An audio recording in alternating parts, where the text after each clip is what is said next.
వద్దులే, తప్పు చేయకూడదు, చేయకూడదమ్మా, చేసుకోకూడదు, చేసుకోకూడదు.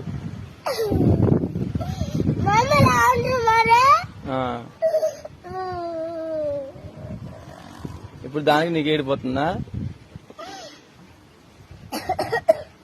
నువ్వు మరి అనకూడదులే.